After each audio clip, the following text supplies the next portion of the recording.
boa tarde, ou boa noite, ou bom dia, conforme a hora que vocês nos estejam a ver, em qualquer parte do mundo, não é? E estamos aqui mais uma vez no segundo dia deste encontro. Estamos a transmitir em direto para o Facebook, mas eu não vou falar muito. Quero convidar a diretora do Centro Cultural Moçambicano Alemão para fazer aqui a abertura, saudar as pessoas que estão lá em casa e que estão do outro lado da tela. Olá, Caroline, bem-vinda. Olá, obrigada, Felin. Boas-vindas a todos e todas. Estamos aqui no segundo dia do terceiro ciclo da série de debates decoloniais. Agora já tem o título Diálogos Decoloniais, porque temos cada vez mais intervenientes de diferentes sítios, de diferentes áreas. Hoje conosco Yolanda Évora, uma psicóloga social de Cabo Verde. Estou muito feliz porque até agora tivemos muita participação, sobretudo de Brasil, mas Cabo Verde realmente ainda é uma novidade. Estou feliz que conseguimos chegar até aí, abranger e contar com a presença dela.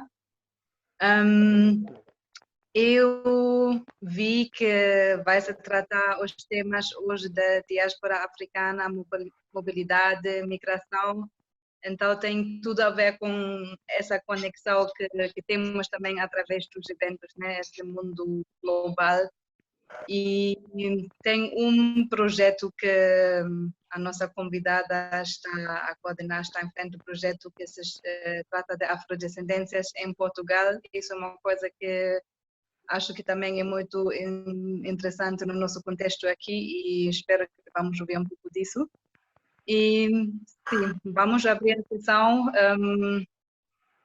O som, espero que vai funcionar. Pois, tudo bem. Obrigada, Yolanda. Obrigada também mais uma vez, Paola e Eduardo, pela iniciativa e podemos avançar. Ok, muito obrigado, Caroline. Sem mais delongas, queremos convidar o professor Eduardo e a Paola para fazer a moderação deste mesmo evento. Queremos agradecer também a presença neste mesmo fórum do nosso poeta, sociólogo, reitor também da Escola de Artes, não é? O Isar, que está aqui neste mesmo fórum, o Filimon Meigos e todos os outros convidados que estão aqui neste fórum. Paola e Eduardo Lixuxa, bem-vindo.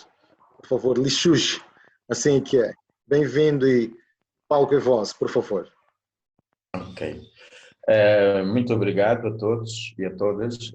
Acima de tudo, agradecer também o CCMA, ao Felin, o CCMA na pessoa da Caroline Brugger, por esta abertura e de receber e de acolher esta iniciativa, que é essencialmente dialogar a partir do espaço da língua portuguesa as questões todas em volta da decolonialidade e tudo aquilo que são as questões também que circundam, né, esta situação ou este contexto.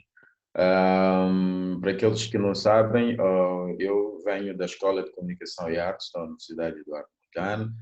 Também estamos lá a coordenar também uma iniciativa que se chama Comunicação, Arte e Sociedade, que é uma ideia que procura levar a universidade e a faculdade assim, a mais próxima da comunidade. Por isso é que chamamos Comunicação, Arte e Sociedade, que tem a ver com a componente de comunicação que a gente ensina lá e da música também.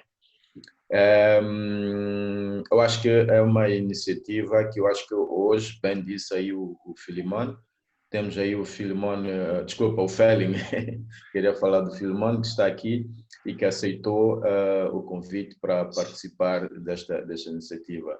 Quero desejar aqui um grande abraço ao Filimon por ter aceito isto, dizê-lo assim pessoalmente aqui em público, porque de facto a gente precisa de discutir estas questões. É só ver que as outras galáxias estão muito bem representadas, né? Mas precisamos de mais africanos, assim, digamos, a envolverem-se nessa discussão, principalmente os africanos do espaço da língua portuguesa. Pronto, gostava só de desejar também uma boa conversa à Yolanda, uma boa apresentação.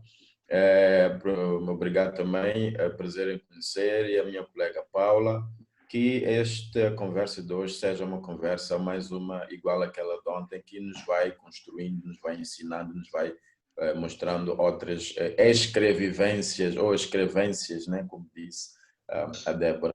Então, um bom trabalho, uma boa apresentação para a Yolanda. Obrigado. Obrigada. Bom, muito obrigada, Eduardo, obrigada, Nefelin, Caroline, que representam aqui o Centro Cultural Moçambicano Alemão. Eu sou a Paola Prandini, falo a partir da Afroeducação, organização da qual eu sou sócia fundadora no Brasil, que está, né, na curadoria, juntamente com o Eduardo, desse ciclo de diálogos decoloniais. Este é um ciclo que ele é resultado, na verdade, de um trabalho que eu e o Eduardo já fazemos, né, há algum tempo em relação às possibilidades, né, de se refletir em torno das teorias e também da praxis decolonial.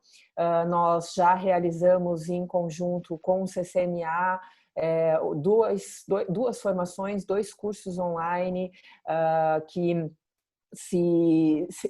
tinha, né, como foco principal arte, comunicação e decolonialidades, e eu e o Eduardo estávamos ali enquanto facilitadores desse curso, além de curadores, e a gente achou por bem continuar, né, essa reflexão, mas não necessariamente só fechados entre nós, dentro dessa mediação, mas uma mediação mais ampliada, e é por isso que a gente traz então a público desde ontem, né, esse ciclo de diálogos decoloniais, que ontem contou com uma pesquisadora brasileira chamada Débora Monteiro.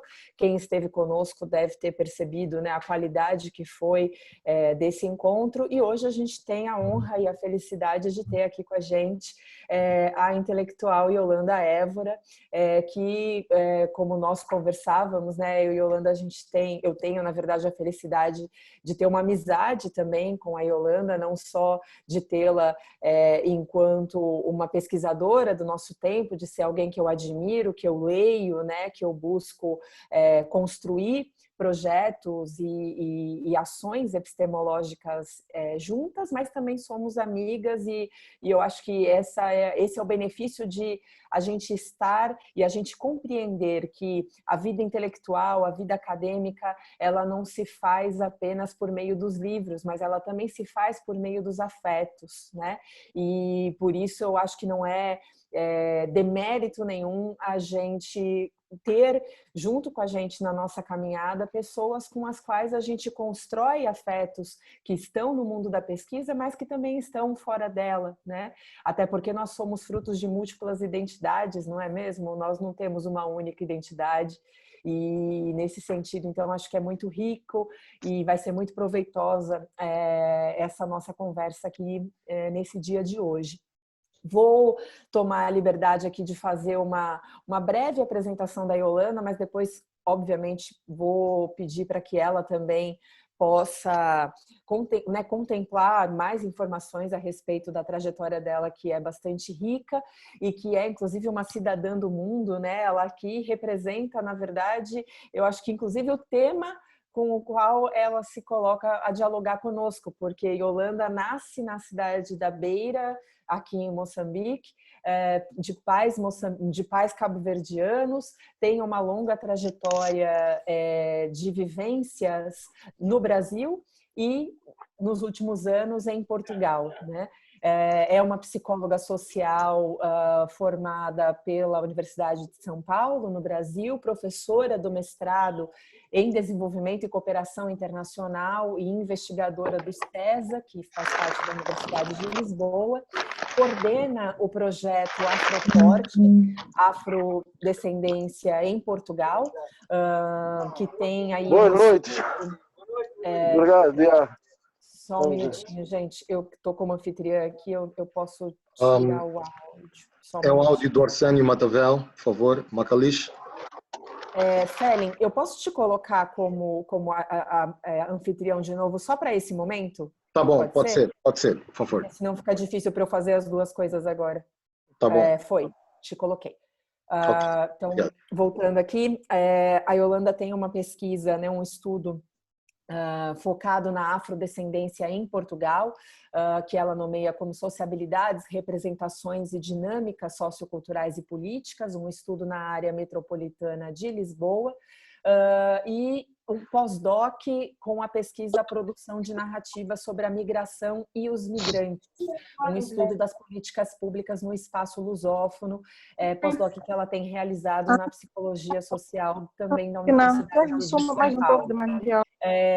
Além disso, ela tem também uma atuação, né, junto do Seminário sobre Ciências Sociais e Desenvolvimento em África, Gênero e Migrações Cabo-Verdianas, também é uma relação com a qual ela trabalha.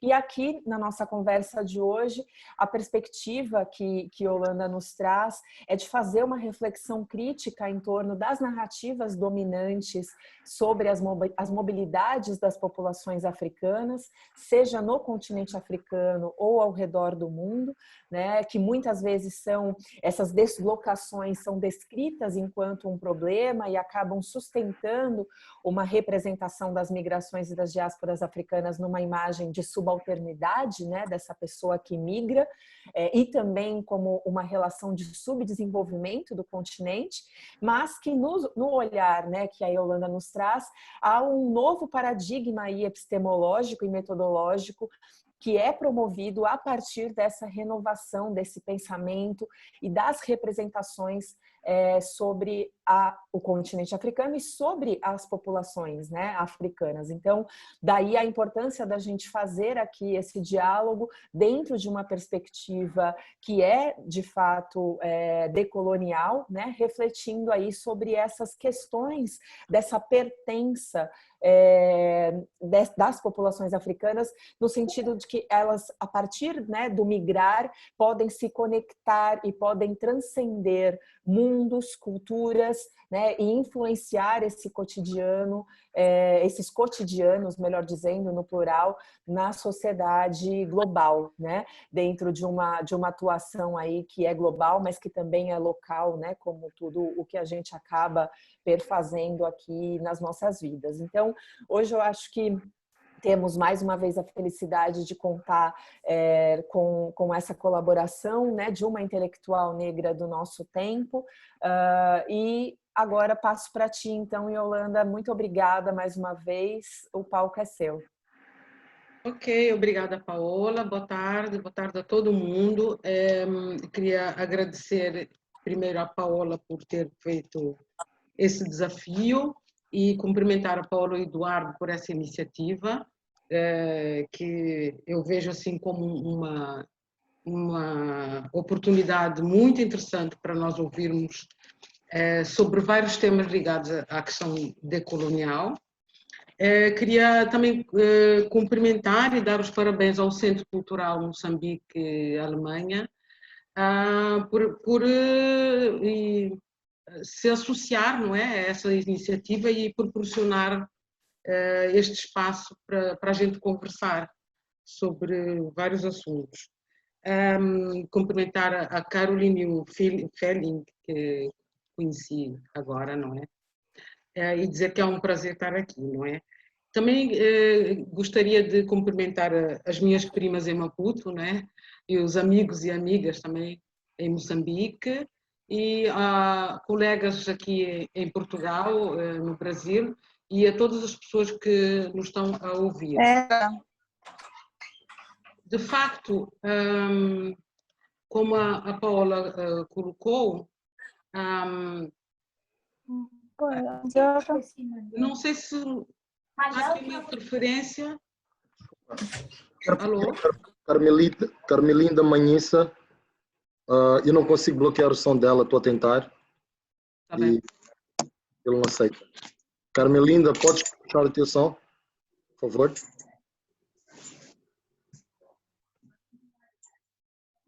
Ok, eu penso que podes dar continuidade, peço perdão por isso. Tá certo, não, tudo bem, obrigada. De facto, como a Paola me apresentou, eu considero que eu sou de vários lugares e claro que parte um pouco da experiência pessoal, quando algo começa a intrigar, não é?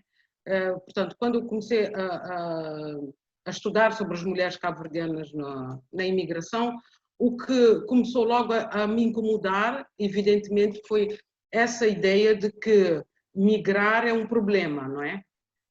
Que o facto de você estar fora, que é um problema em si. Não é que não seja uma coisa rodeada de questões que a pessoa tem que resolver, mas que migrar é colocado como se fosse um problema, não é? Então, nesse sentido, é claro que eu me preocupo com as narrativas sobre a migração, porque eu não tenho dúvidas de que atualmente os migrantes africanos, né, a descrição que se faz deles é aquela que melhor personifica essa ideia de África como lugar da falta, de África como um lugar onde se aplica o discurso da falta. O que eu quero dizer é que, na minha perspectiva, a migração é o aspecto contemporâneo a partir do qual se mantém essa ideia da África como lugar da falta. Por isso, penso que é preciso ter uma urgência sobre como é que nós vamos substituir esses pré-à-pensée sobre a África e sobre as suas mobilidades. Portanto, na minha perspectiva, há uma urgência em nós trabalharmos para substituir as ideias que se têm sobre a África e sobre as mobilidades africanas. Começa por é um campo muito complexo e começa por, se nós formos pensar, a África é o lugar de vários eventos históricos, desde sempre. Então, como é que nós explicamos que o colonialismo e os seus discursos sobre a África, o colonialismo, se formos pensar em termos temporais, aconteceu num tempo muito curto, se pensarmos no tempo histórico de África. Então, como é que o colonialismo e o discurso do colonialismo sobre a África sejam dominantes, ainda hoje na contemporaneidade, quando nós falamos sobre a África? Tá? Isso é uma questão que nós temos que discutir. Como é que esse discurso do colonialismo sobre a África é o discurso que domina a definição que se tem atualmente de África?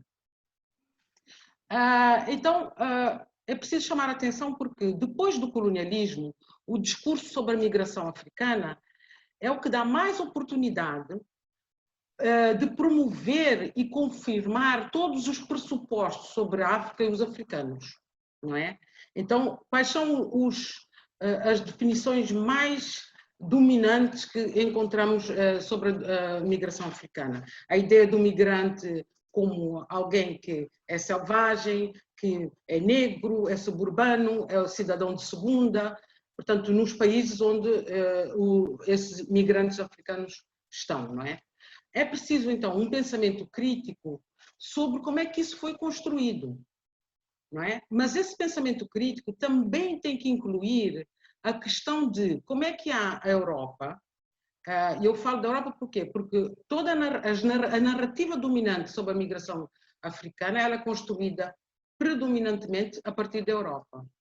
Então, no pensamento crítico é preciso, então, incluirmos essa questão de como é que a Europa faz para perdurar o olhar que ela projeta nas antigas colónias?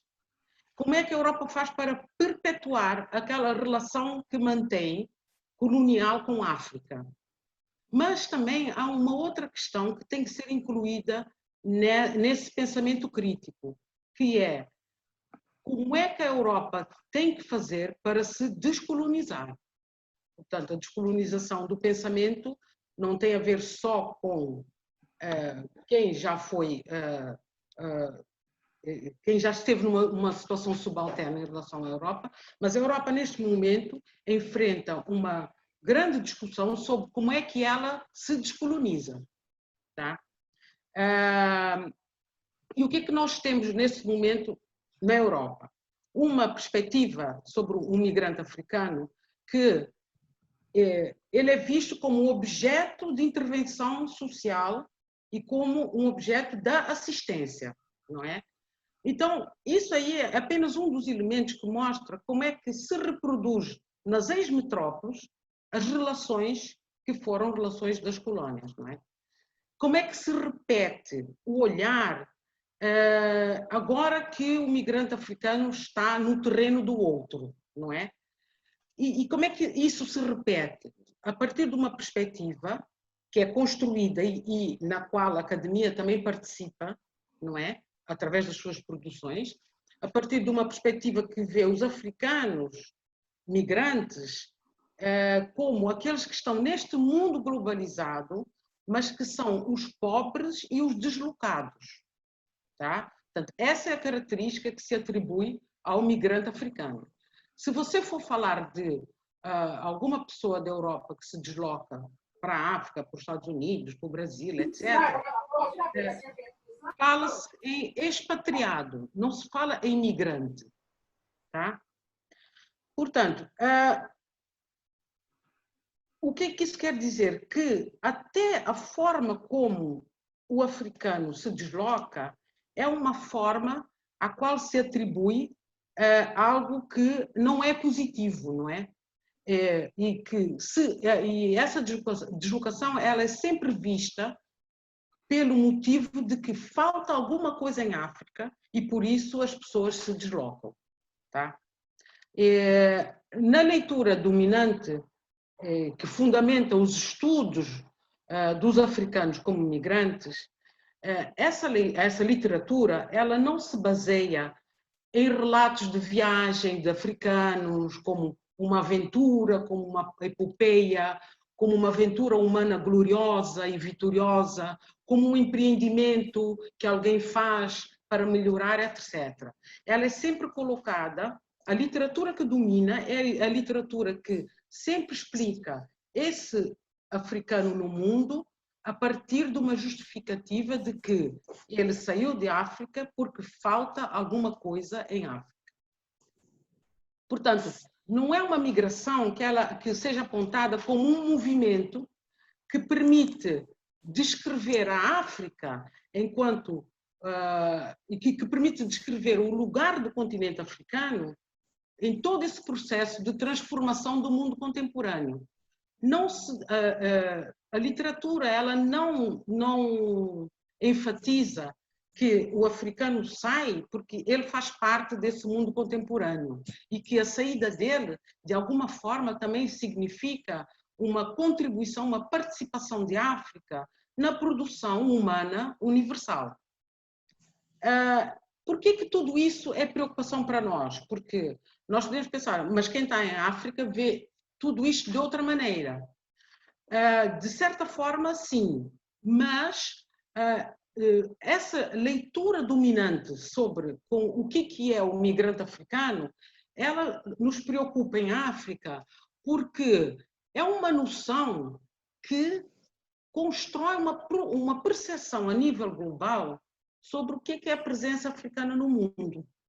Tá? Por exemplo, se você vai ao Brasil, ou à Colômbia, a qualquer outro país, a percepção dominante sobre o africano migrante é essa percepção que eu descrevi um pouco anteriormente.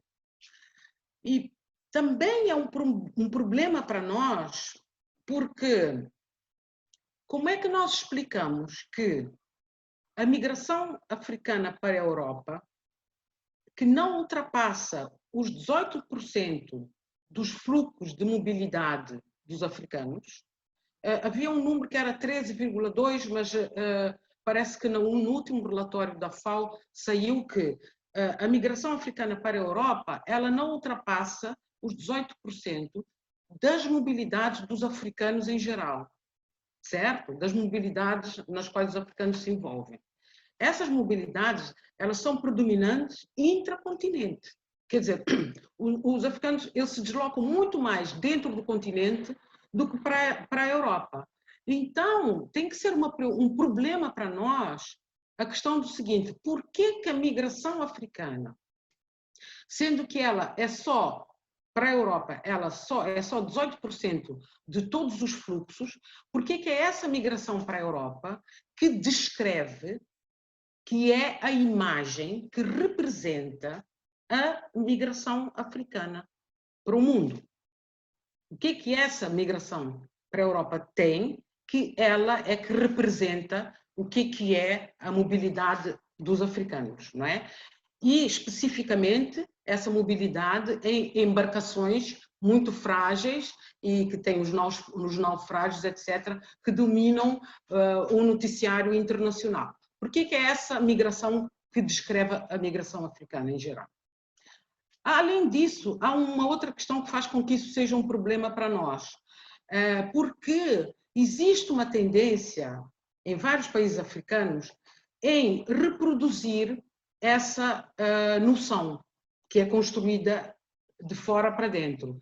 E, portanto, se você vai ler um pouco sobre as políticas públicas de vários países africanos viradas para a mobilidade, são políticas que repetem essa noção de que a saída de alguém é algo que é um problema. Portanto, você vê vários esforços nessas políticas públicas de olhar para a migração enquanto um problema que você tem que gerir e, na maior parte dos casos, punir. Portanto, quem se desloca tem que estar sujeito a uma série de regras que normalmente são regras punitivas por causa da sua iniciativa de sair. E isso, do ponto de vista mais das pessoas, não é? Por exemplo, estou pensando nos migrantes africanos na Europa, em geral, essa ideia de que você sai, mas não devia sair, e que você sai porque há uma falta, essa acaba por consolidar uma ideia de que que o migrante africano tem de si, mas que, na verdade, é uma ideia que o outro tem do migrante africano, né? Então, acaba por endossar essa ideia de que eu sou migrante porque eu sou pobre, porque fugi de lugares violentos e corruptos, não é? Acabamos por adotar essas noções dentro da nossa justificação da presença migrante fora, não é? E, principalmente, o que acabou por cair no senso comum de uma maneira muito forte é essa ideia de que a migração é algo ilegítimo, não é? E que é algo ilegítimo e que é algo ilegal. E, no caso, por exemplo, hoje em dia, acho que vocês concordam comigo, não se fala mais em migração legal. Fala-se mais o migrante ilegal, a migração ilegal, vamos combater a migração ilegal, migrante ilegal. É algo que passou a ser usado em todas as esferas, mas até do ponto de vista jurídico não existe essa figura de migrante ilegal, não é? E se vocês repararem bem, hoje em dia ninguém fala da migração legal. Nós acabamos até por perder a noção e o sentido do que é a migração legal. Isso é um tópico muito importante que até merecia outro aprofundamento. Um outro motivo para nos preocuparmos com essa noção, essa imagem da migração africana, é que acabou-se por usar a noção de fronteira apenas no sentido securitário. Portanto, a fronteira enquanto um ponto de separação, a fronteira enquanto um lugar onde você controla e impede ou não a passagem de pessoas. Então, acabamos por perder um outro sentido da fronteira, que está nessa palavra também, que é o sentido de ponte, que é o sentido da fronteira enquanto uma ponte através da qual as pessoas se encontram. Portanto, a ideia de migração de fronteira enquanto momento de encontro, ela acabou por se perder por causa dessa noção securitária da migração. E vou... então, ao invés de tudo isso, ou, aliás, dito de outra maneira, não é? Nós acabamos por se nós formos ver as características mais importantes das mobilidades dos africanos, com certeza que a noção dominante, a partir da qual nós descreveríamos essas mobilidades, devia ser essa ideia de que a migração, ela nos coloca no mundo, ela enriquece a presença africana no mundo, não é? E que as mobilidades são muito importantes para nós para nos representar no mundo, tá? E aí vou agora dar-vos 2 exemplos de como é que se perpetua a nível global essa noção dominante sobre a migração africana enquanto um problema e que tem origem na falta, não é? Em África. E como é que isso se perpetua e e vou-vos dar um exemplo importante do que está a acontecer em alguma medida na academia em África que contesta, questiona essa visão, não é?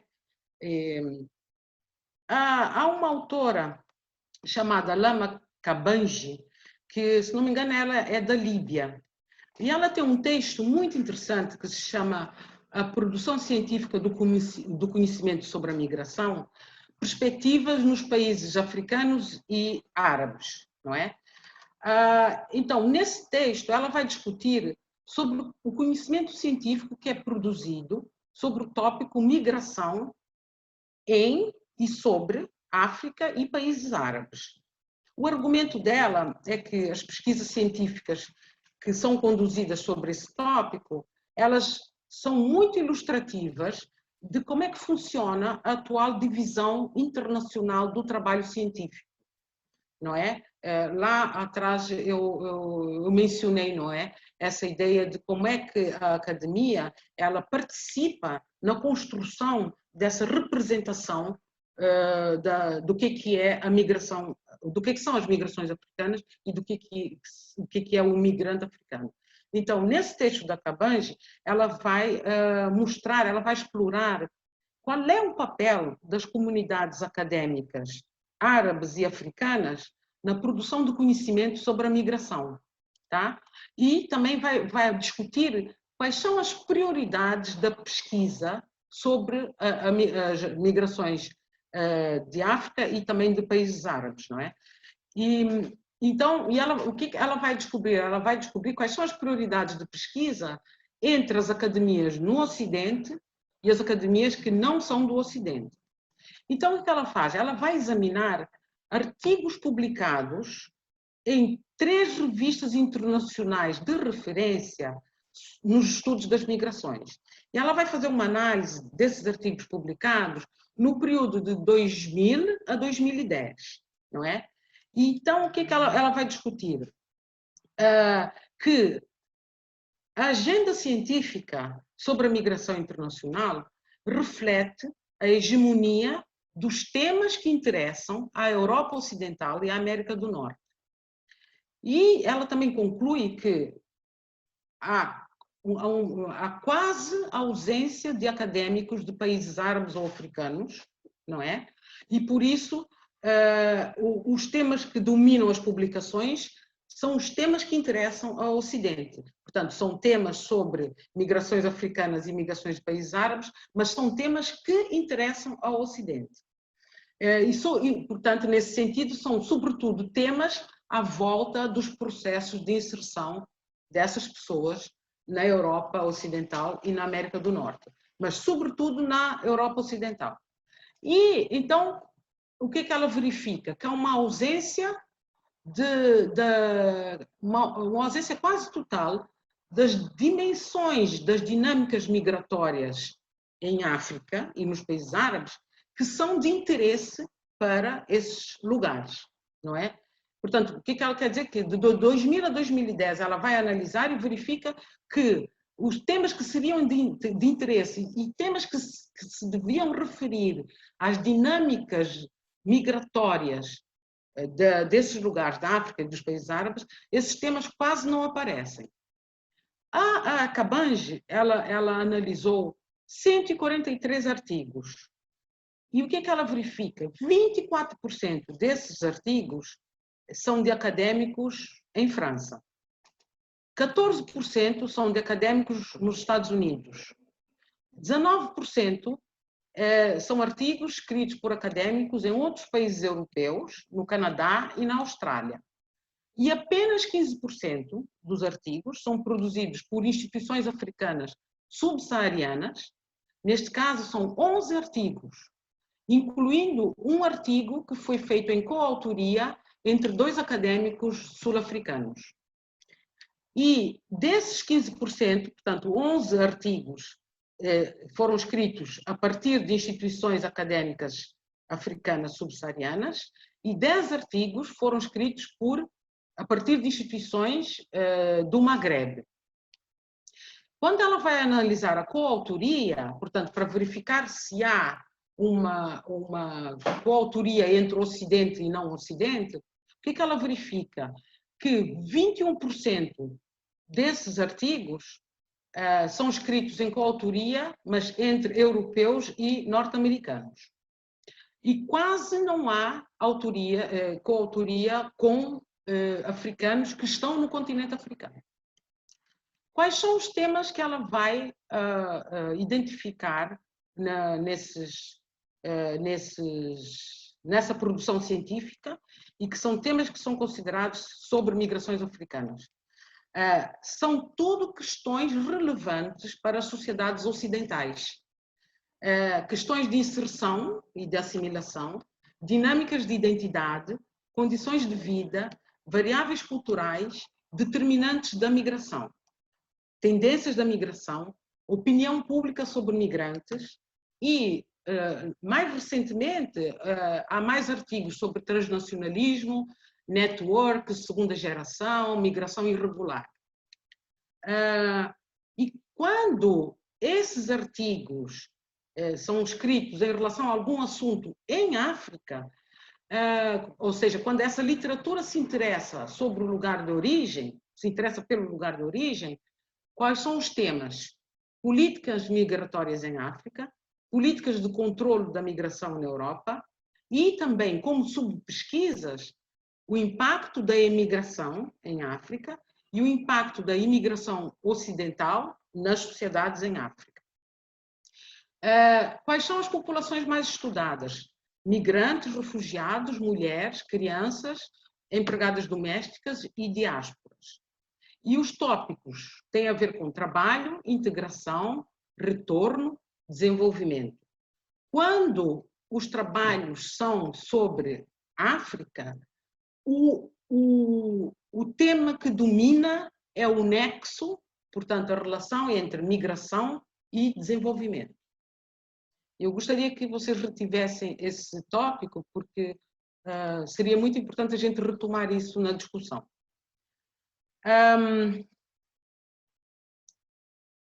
Ontem, por coincidência, quando eu estava aqui a preparar e a pensar o que é que eu traria sobre como é que o tema das migrações, das mobilidades africanas é discutido a partir do continente, ontem, por coincidência, por feliz coincidência, saiu uma chamada, né, um call, para um programa de pós-doutoramento na Universidade do Achille Mbembe, na África do Sul, que se chama Regiões 2050, Espaços de Mobilidade, Porosidade de Fronteiras e Caminhos da Regionalização. Então, por que foi assim uma coincidência muito feliz?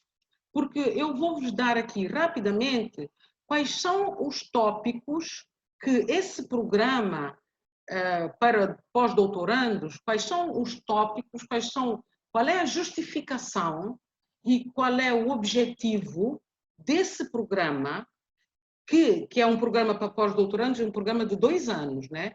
E quais são os temas que pretendem abordar nesse pós-doutorado. Portanto, é um programa de pós-doutorado que é supervisionado pelo Achille Mbembe, né, a partir do Instituto de Pesquisa Social e Económica na Wits University de Joanesburgo, e tem a direção científica. E o que é interessante aqui? É um programa que tem uma abrangência para todo o continente. Portanto, e considera 4 clusters, portanto, é voltada para pessoas, portanto, podem se candidatar pessoas da parte do Saara Mediterrâneo, pessoas do Congo Basin, não sei o que isso quer dizer. Um terceiro cluster é do Atlântico Sul e da África, do Oceano Índico, e o outro cluster é do African Technoscape. Portanto, um outro aspecto importante é um programa de pós-doutoramento que vai ser ministrado em 4 línguas: inglês, francês, árabe e português. Quais são os 2 conceitos centrais desse programa? São espaços de mobilidades e fronteiras porosas. Tá? Portanto, vai se referir diferentes tipos de mobilidade, circulação e diferentes tipos de fronteiras, as formas culturais e institucionais que são geradas a partir dessas mobilidades, as reconfigurações tecnológicas, ecológicas e espaciais que surgem no contexto de crescente informalização e transnacionalização de formas e processos de vida. Qual é a justificação desse programa? Ele pretende desvendar os paradoxos da regionalização. Num contexto, portanto, no continente africano, que é formatado por múltiplas fronteiras porosas e por espaços de mobilidade. Ao invés de assumir que a regionalização está ligada à territorialidade oficial, territorialidade estatal, a proposta desse programa é examinar as formas pelas quais as fronteiras e horizontes espacial, material, cultural e imaginário são crescentemente produzidos pela interseção entre os fluxos de cruzamento de fronteiras, networks e instituições informais, que não são delineadas apenas pelos Estados, mas também por dispositivos tecnológicos de todos os tipos e também pelo próprio movimento das pessoas. Só para salientar um último aspecto que é muito importante nesse programa. O objetivo do programa é promover um novo entendimento das geografias de regionalização em curso em África. Também tratar da intensificação da mobilidade, dos fluxos e de circulação num contexto de fronteiras porosas. Tá? Na minha perspectiva, esse objetivo ele vai exatamente em oposição à ideia securitária de fronteira que você tem que controlar. Acho muito importante esse destaque que se dá a que o programa pretende tratar dessa noção das fronteiras porosas.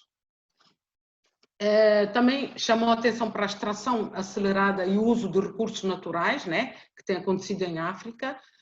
Também chama a atenção para os caminhos históricos e as transformações socioecológicas que essa extração acelerada e o uso de recursos naturais acabou por trazer para a África. O que é que eu queria salientar aqui nessa proposta?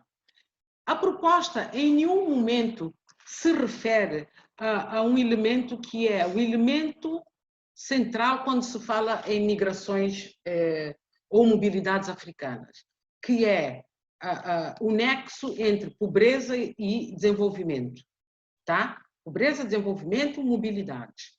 Esse programa em nenhum momento fala sobre, ele não se refere em nenhum momento a pobreza ou a desenvolvimento. Coloca no centro a noção e a importância nuclear de que as mobilidades dos africanos, as mobilidades mais importantes, que deveriam ser o núcleo a partir do qual deveríamos falar da migração dos africanos para fora do continente, portanto, as mobilidades centrais são as mobilidades intracontinentais, tá? E também chama atenção, quando fala desses clusters, chama atenção para o fato de que é preciso trazer para a discussão e também fundamentar a discussão a partir desse conhecimento de que as mobilidades mais antigas a partir de África, elas não estão ligadas ao tráfico de escravos ou à presença migrante mais recente na Europa. As mobilidades mais antigas fizeram-se sempre para o lado do Índico, está a passar uma ambulância, para o lado do Índico e para as Ásias, não é? Portanto, para o Oriente. Portanto, outra coisa que me parece importante nesse programa é que ele condensa uma discussão crítica, não é? Que vários autores têm vindo a fazer no interior do continente, que é essa ideia de trazer a fronteira enquanto uma ponte. As pessoas, quando circulam, elas têm, no imaginário, elas funcionam a partir de um mapa na sua cabeça, um mapa imaginário, que é um mapa que não tem a ver com as fronteiras oficiais, não é? É um mapa que faz com que, por exemplo, está entre Moçambique e África do Sul. As pessoas sabem exatamente quem vive perto da fronteira, ela sabe o que ela faz do lado de Moçambique, o que ela faz do lado da África do Sul. Portanto, ela vai potencializar aquilo que ela consegue adquirir e que é importante para a sua vida, não é? E para a sua vida material, afetiva, emocional, familiar, etc. Portanto, ela recorre tanto a um lado como a outro, não é? Portanto, são ligações que vão além da fronteira. O que esse programa também mostra, não é? Uma preocupação em se referir à África, que sempre se movimentou, não é? E que, na verdade, a África sempre se movimentou e sempre ajudou a desenhar o mundo, não é? Não apenas esses mundos que foram delimitados pelas viagens conduzidas pelos europeus, mas de outros mundos, né? E que começaram muito antes do colonialismo e depois do tráfico de escravos, e que também não vão terminar agora, depois que entrarmos em algum acordo sobre as questões decoloniais, não é? Portanto, é uma circulação que vai muito além disso.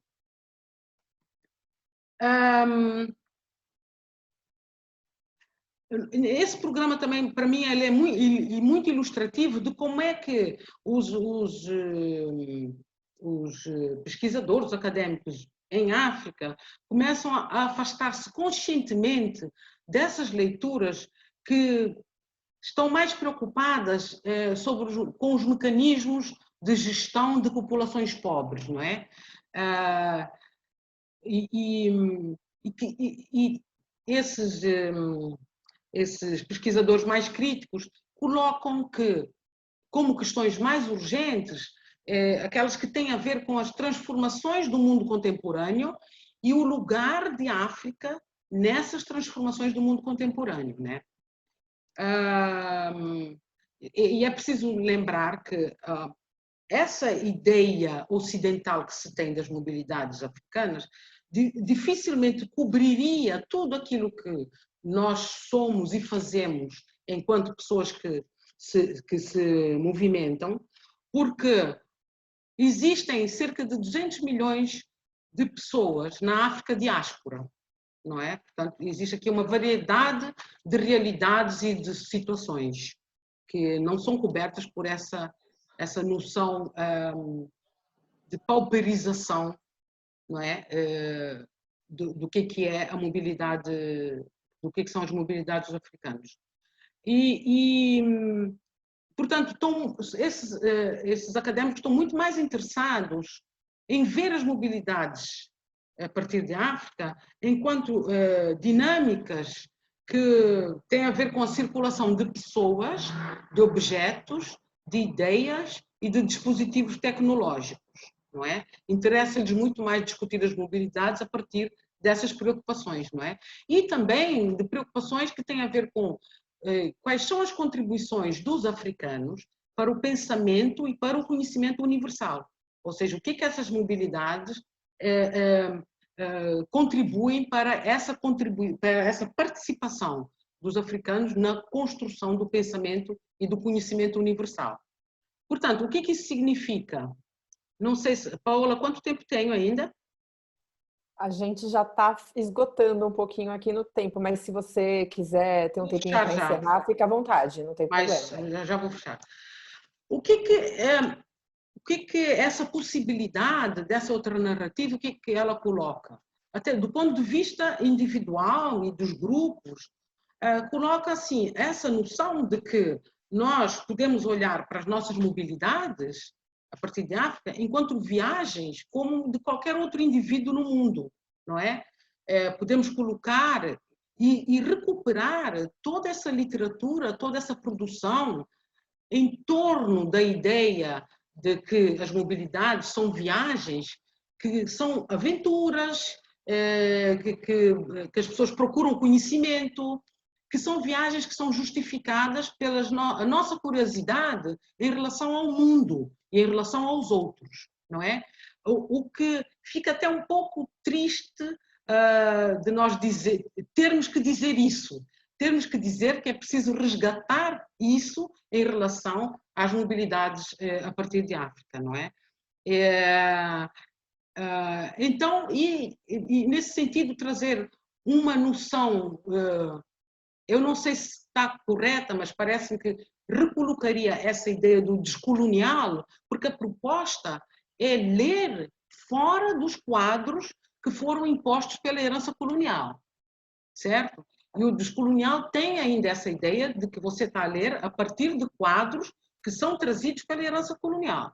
Portanto, todos esses elementos que eu trouxe sobre essa proposta de ler as mobilidades de outra maneira, ela coloca, sim, essa ideia, essa oportunidade, essa importância de se lerem as mobilidades fora dos quadros que são impostos pela herança colonial. E, nesse sentido, também fora do descolonial, não é? Em síntese, mesmo nós estamos num momento em que realmente temos que aceitar o desafio de desconstruir os parâmetros sobre os quais o continente é pensado e é compreendido. E, na minha perspectiva, como eu vejo que a migração foi capturada, tanto do ponto de vista académico, como político, como sociológico, as mobilidades africanas foram capturadas para, a partir daí, você reconstruir essa imagem colonial do continente, é preciso sair desse registro, né, e focar muito mais naquilo que as mobilidades significam para os africanos. Fico por aqui, para não tomar mais tempo.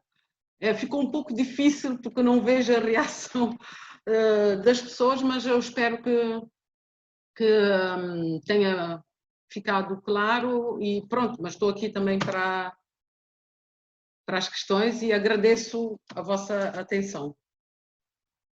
Muito bem. Muito bem. Muito bem, Paulo. Yolanda, eu acho que foi uma questão muitíssimo importante a tua colocação.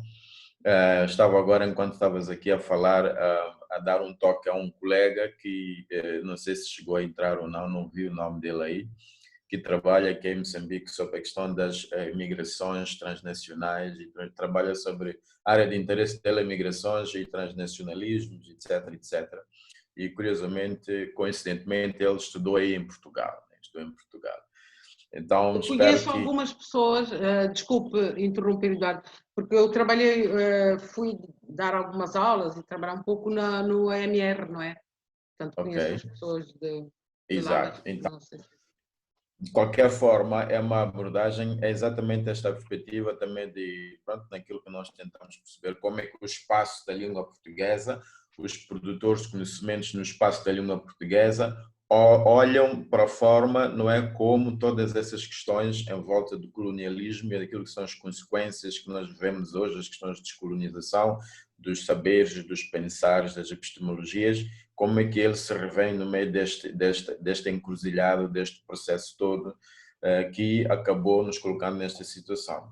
Há uma palavra que eu gosto de usar sempre, que está ligada ao trabalho que tenho estado a fazer no domínio da música, que é a questão do conceito de música. Como é que o conceito de música vai transformar o nosso ouvido sonoro e a forma de sentir em algum momento em fazer a música.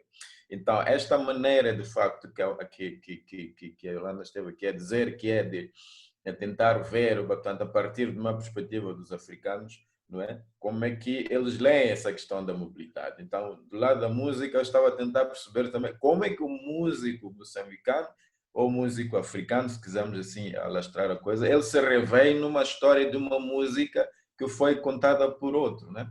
Então, muitas vezes eu gosto de pegar esta ideia de uma fotografia, quer dizer, alguém chega e tira-nos uma foto, uma determinada pose, e nessa fotografia a gente nunca teve a ocasião de olhar para ela e dizer, não, esta pose não é bem assim como eu estou, quer dizer, gostaria que tirasse a foto na posição na qual eu me sinto e consigo me rever nessa fotografia.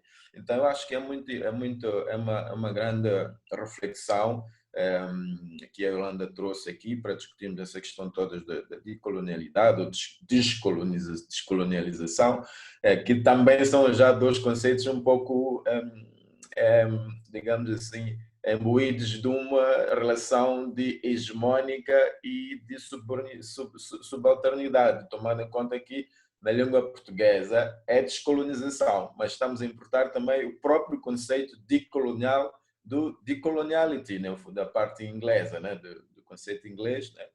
Então, acho que são outras questões também interessantes que devem ser, em algum momento, vingados, por isso mesmo, no sentido de que também o próprio espaço da língua portuguesa se aparte um pouco ou reivindique o seu espaço importante durante toda a história das relações entre os povos.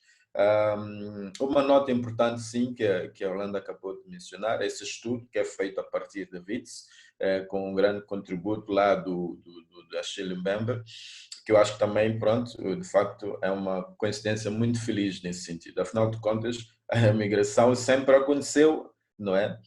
Sobre vários contextos, motivado por várias situações, não necessariamente pela falta, quer dizer, sem tomar em conta a falta como denominador comum que vai, de facto, explicar isso. Senão não teríamos aí os vários impérios, todos os movimentos políticos, económicos e sociais, não pela falta, mas pronto, por uma necessidade, não é, que está intrínseca no ser humano, em se mover, etc., conquistar aquilo que se fazer afirmar no mundo. Portanto, é uma questão que eu coloco muito, muito bem. Talvez uma pergunta ou um comentário que havia de deixar que a Yolanda pudesse talvez desenvolver em algum momento. Como é que a Yolanda lê, digamos assim, o pensamento sobre as epistemologias, sobre a história da África portuguesa, a partir dos nossos espaços? Portanto, como é que nós, dentro do espaço da língua portuguesa, olhamos, não é, para a nossa própria situação de colonial ou descolonização deste conhecimento? Portanto, no sentido de trazermos também a nossa leitura sobre este processo e sobre como é que nós, enquanto um espaço com uma história comum, colonização portuguesa, a gente se relaciona e olha para a nossa própria história. Um comentário em volta disto, talvez. Vou fazer um comentário geral. Obrigada, Eduardo. Trouxe coisas muito interessantes e vai mesmo na linha do que são as minhas preocupações. Eu começaria até por, não sei se já foi colocado noutras discussões, mas eu acho muito simpática a ideia que o Felwine Sarr traz muito isso, né? E também vários académicos no Brasil, não é? Mais na África, na América Latina também, uma proposição, em vez de usar o decolonial, usar o acolonial. Eu já tinha dito, quando a Paula me convidou, eu disse logo no princípio, eu não entendo nada dessas coisas de decolonial que vocês estão aí a discutir. Portanto, eu vou colocar as coisas que, do meu ponto de vista, parece que circulam aí onde vocês estão a discutir sobre decolonial e descolonial, etc. Mas tenho que confessar que eu tenho uma certa simpatia por essa ideia do acolonial. Por quê? Porque ela permite colocar, mas é preciso aprofundar mais sobre ela, sem dúvida. Mas parece-me, vendo assim, parece-me que é uma denominação que te permite colocar tudo aquilo que não está dentro do registro que tem a ver com o colonial. Certo? E eu acho muito útil, por exemplo, quando você vai estudar a questão das mobilidades africanas, que, quer dizer, como é que um continente que tem as suas dinâmicas conhecidas muito antes do colonialismo, como é que ele é descrito, mesmo que seja do ponto de vista crítico, a partir desse fato histórico? O colonialismo aconteceu durante quantos anos? Quer dizer, se a gente for ver no tempo longo da história de África, seria um episódio assim. É claro que os seus efeitos foram dramáticos, mas acho que de alguma forma é útil você pensar que é um episódio curto no espaço de tempo da história de África. Portanto, acho que vale a pena nós procurar as outras referências em relação aos outros acontecimentos da história de África. Em relação aos países de expressão oficial portuguesa, de língua oficial portuguesa, é diferente. Eu acho que a gente precisa, como se diz em corrida, dar um sprint, não é? Vejo, por exemplo, Angola e Moçambique com maior clareza em relação àquilo que não entra nesse registro colonial e que é próprio e que inclusive já existem abordagens, não é? Que são muito mais amplas do que esse registro ligado ao colonial, né? Mas nos outros casos não. Porque depois tem o caso de Cabo Verde, que é, por ser um país arquipelágico, tem outras questões, não é? Que têm a ver com os seus problemas enquanto vinculado ao continente, etc. Mas eu vejo, e também vejo a Guiné-Bissau, não é? O que eu quero dizer assim, é que eu vejo, em alguns países de expressão portuguesa, eu vejo que há muito mais clareza em relação àquilo que faz parte de um outro registro, tá? E que é possível você resgatar e trazer para discutir na contemporaneidade, para discutir qual é a influência e a presença, né, desses aspectos na contemporaneidade desses países. Porque eu acho que o que a gente tem que discutir é a nossa contemporaneidade, não é? Para além desse registro colonial, etc., etc., o que a gente tem que começar a discutir é, sim, enquanto sociedades contemporâneas. Exato, absolutamente. Pois, concordo perfeitamente. Mas eu gostaria mesmo de chamar a atenção às pessoas para irem lá no call desse programa, supervisionado pelo Achimbem, para verem quais são os temas que eles propõem. Que achei muito interessante. São temas que têm todos a ver com um pensamento crítico sobre as mobilidades africanas e são temas que têm a ver com uma recusa em usar aqueles termos que têm definido as mobilidades africanas que são dominantes a definir as comunidades africanas. Posso dizer que foi uma coisa que me agradou bastante, não é? Porque é a operacionalização de um pensamento crítico.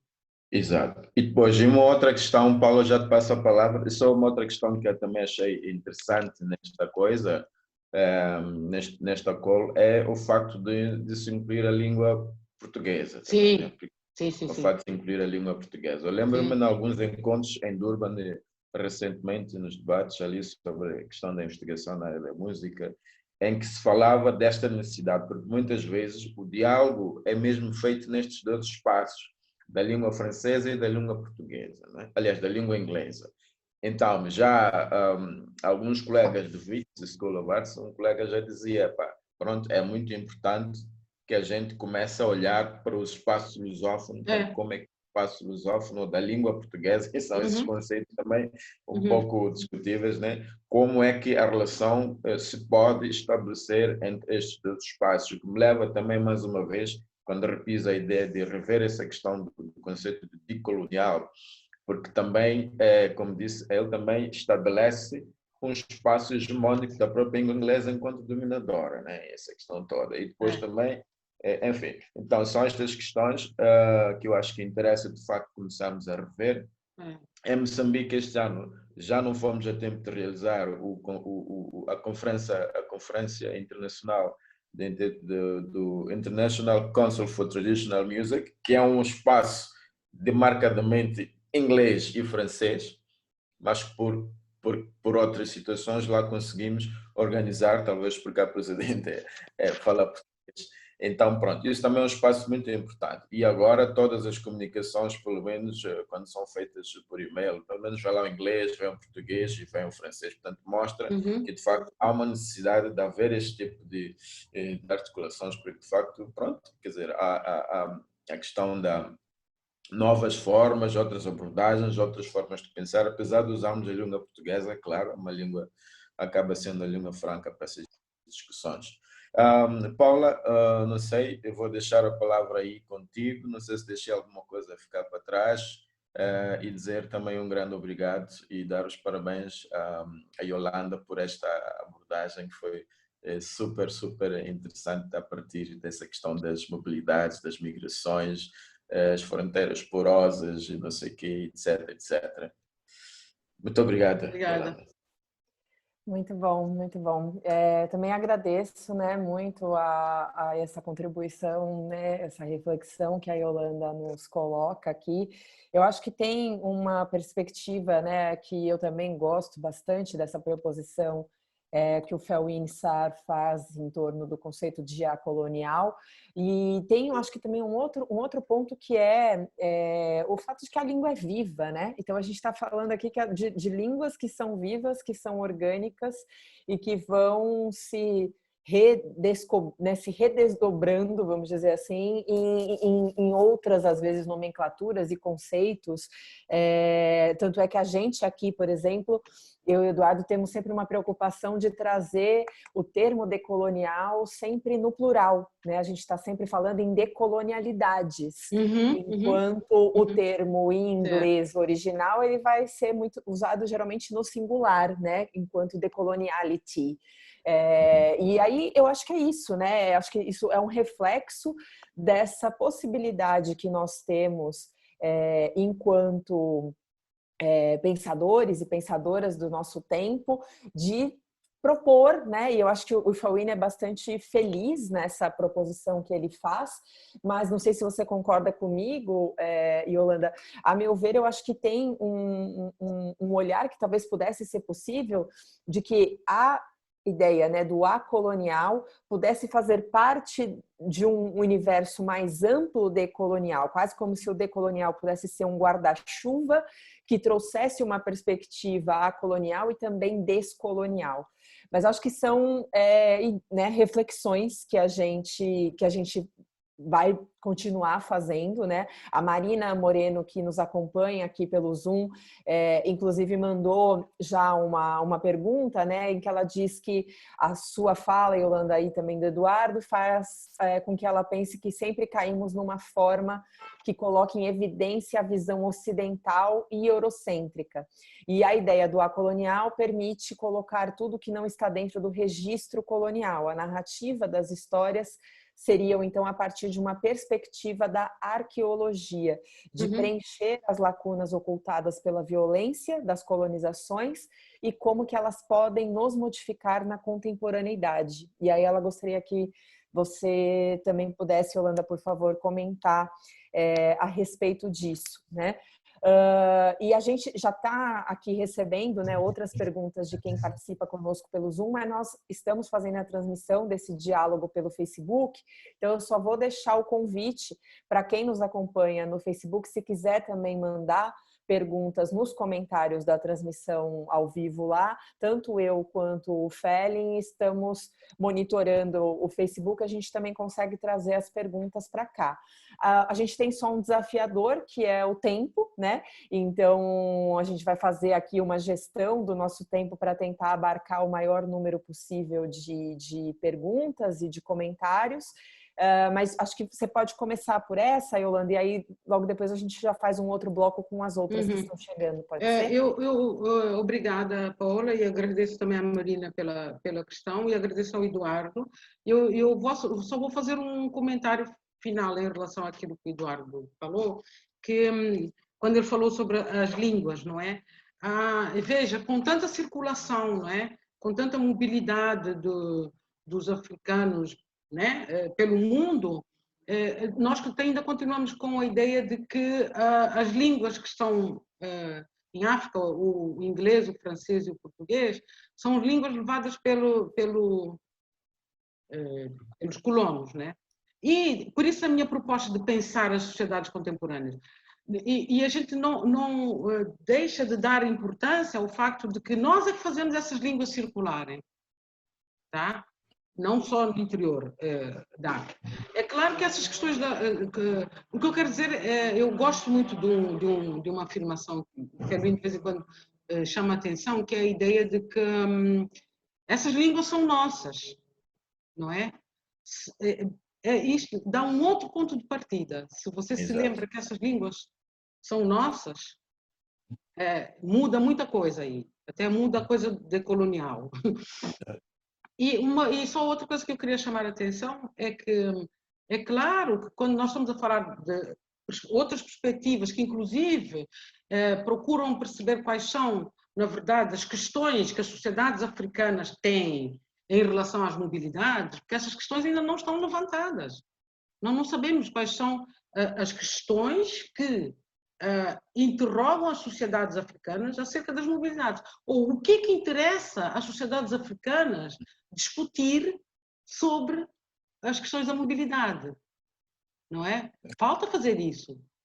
E é claro que tudo isso vai ser um terreno de conflitos, de tensões e de hierarquias.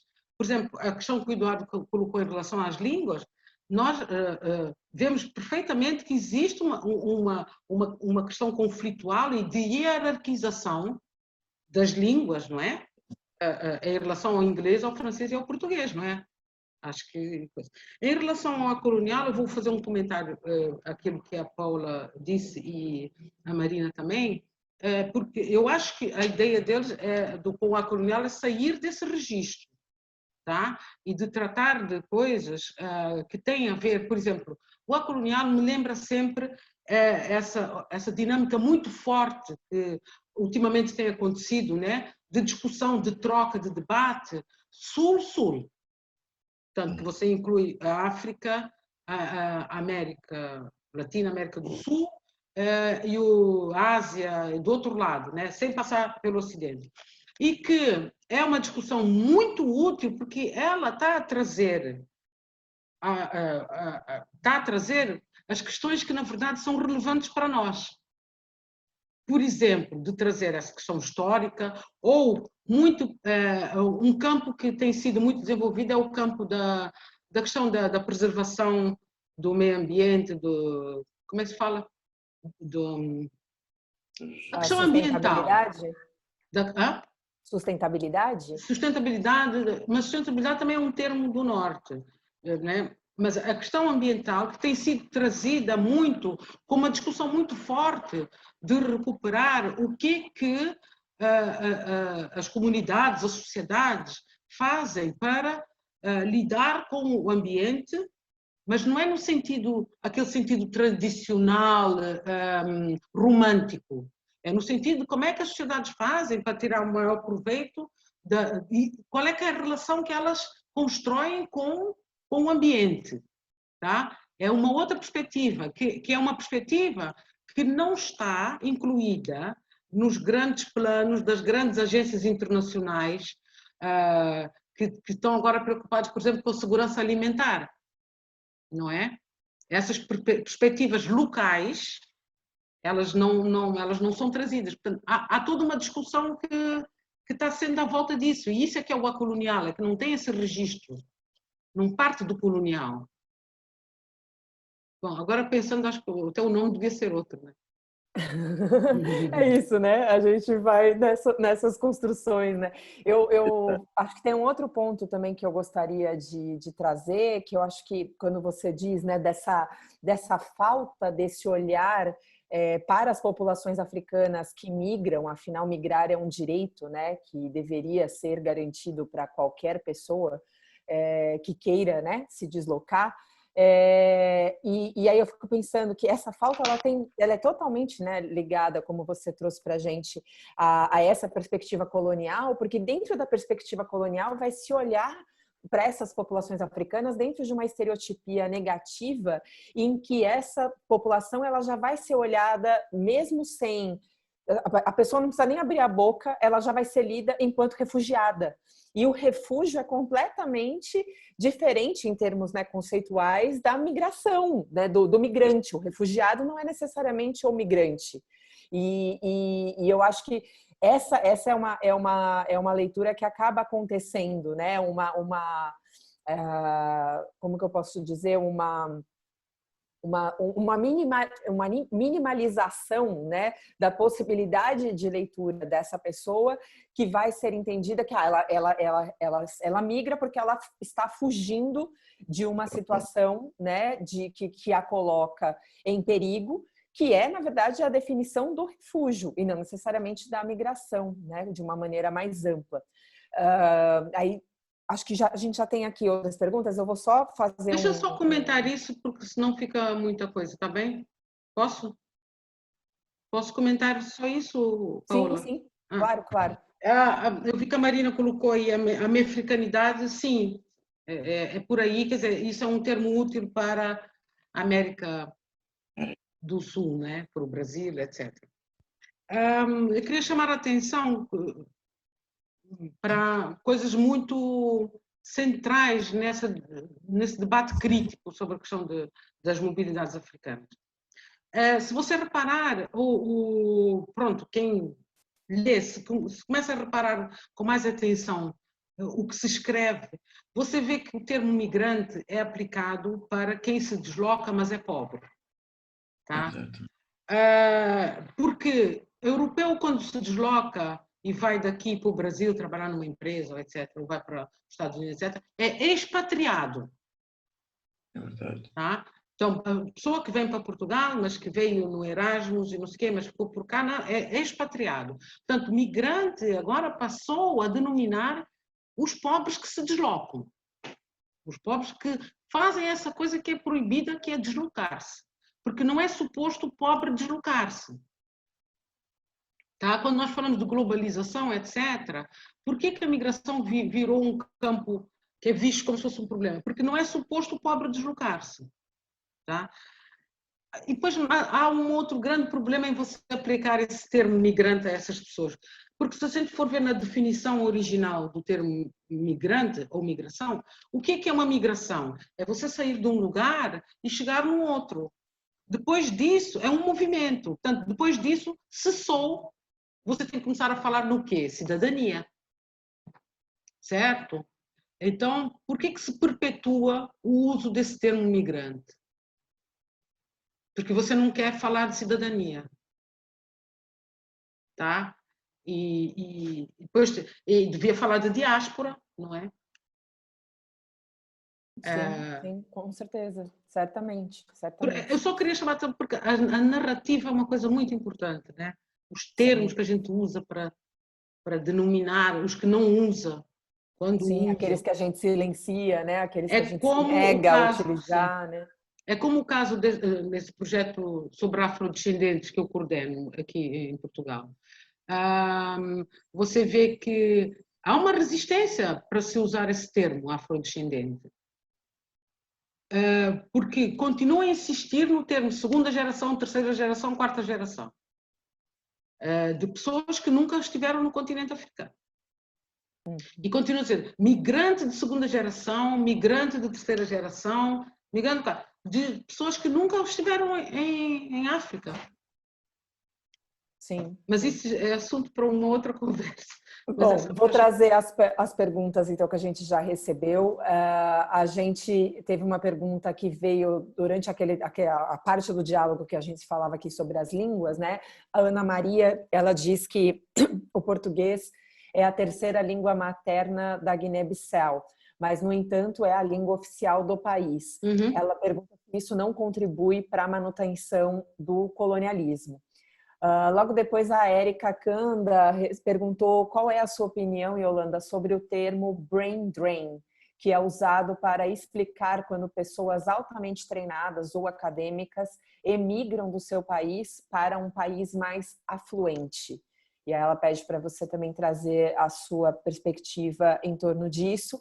E para a gente fechar esse bloco, o Tito Spelembe, ele diz que gostou muito, né, dessa apresentação, que cruza aqui alguns temas que são de interesse dele. Entretanto, que ele está feliz em saber que existe uma preocupação por parte de alguns pensadores e investigadores africanos dentro dessa questão, né? E ele gostaria de saber até que ponto os governos africanos, assim como as suas instituições de poder, se apropriam desses estudos no momento de tomada de decisões ou na planificação do futuro do continente. E aí repasso para ti agora, por favor. Obrigada pelas questões. Em relação à língua na Guiné-Bissau, ainda por cima a Guiné-Bissau tem um crioulo que é lindíssimo. Para mim é o crioulo mais lindo. Gosto muito de ouvir. Se vocês pararem para ouvir, é um crioulo que é muito bonito. Mas, na linha do que eu estava a dizer um pouco mais acima, eu acho que a língua perpetua o colonialismo se a gente pensar que as pessoas não se apropriam da língua. As pessoas apropriam-se das línguas. O que acontece em contextos... Eu não sei bem o caso da Guiné-Bissau, vou falar do caso de Cabo Verde.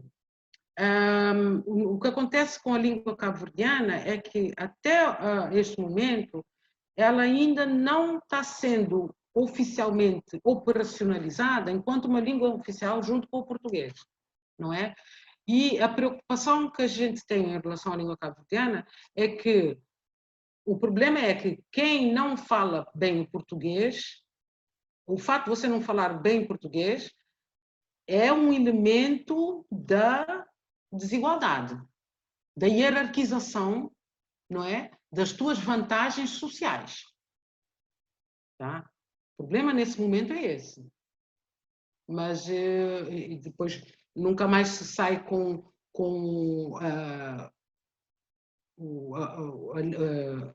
a escrita da língua cabo-verdiana. Portanto, temos mesmo essa questão. Agora, eu acho que com o passar do tempo, estou aqui a ver a Ana Maria colocar, sim, se a maior parte das pessoas falam, eu não sei, Cabo Verde não gostam de dizer que é o crioulo, é a língua cabo-verdiana, não sei se é a língua guineense, ou se os guineenses não se importam de dizer que é o crioulo. Ela deveria ser a língua oficial, escrita e formal, não é? Formalmente. Portanto, quer dizer, nós acho que estamos num momento assim em que temos todas estas questões que atualizam a questão neocolonial, mas ao mesmo tempo eu acho que eu acredito que vai acabar por e que o crioulo na Guiné-Bissau e em Cabo Verde vão acabar por ser línguas oficiais, não é? Se você puder já comentar das outras também. As outras coisas, brain drain, eu não sei, eu não, lá vem, não é? Eu acho que nós não temos não deveríamos ter problema em estar nos lugares no mundo. Por que essa questão de o africano estar aqui ou ali torna-se um problema, não é? Essa ideia do brain drain, a ideia de que as pessoas que são africanas têm que ficar em África, não é? Eu tenho dificuldade, pode ser uma coisa pessoal, mas eu tenho dificuldade de que seja colocado isso, o brain drain, enquanto a ideia de que você veio estudar cá fora e você tem de voltar. Nós temos... A África está colocada no mundo, são mais de 200 milhões de pessoas de origem africana que são cidadãs de outros países. O problema é que isso não é trazido, e agora passo para outra questão, não é valorizado, inclusive, pelos governos africanos. O fato de nós termos 200 milhões de pessoas no mundo que são de origem africana, que você não pode esconder, não é? O que é isso? É a África no mundo. E isso deveria ser visto enquanto uma vantagem para o continente africano. Não é? E não essa ideia de que cérebro tem que ir para a África. Eu acho que essas mobilidades, elas acontecem de uma forma natural. Parece-me que você não pode colocar um preconceito em cima disso, né? Preconceito em relação à pessoa que fica fora ou que volta, ou que vai e volta. Outra coisa que a gente ainda não consegue integrar enquanto uma característica da mobilidade dos africanos. A gente vai e volta. Nós estamos sempre num vai e vem, não é? É preciso ter muita atenção para não criminalizar isso, junto com essa criminalização da mobilidade dos africanos para fora do continente, certo?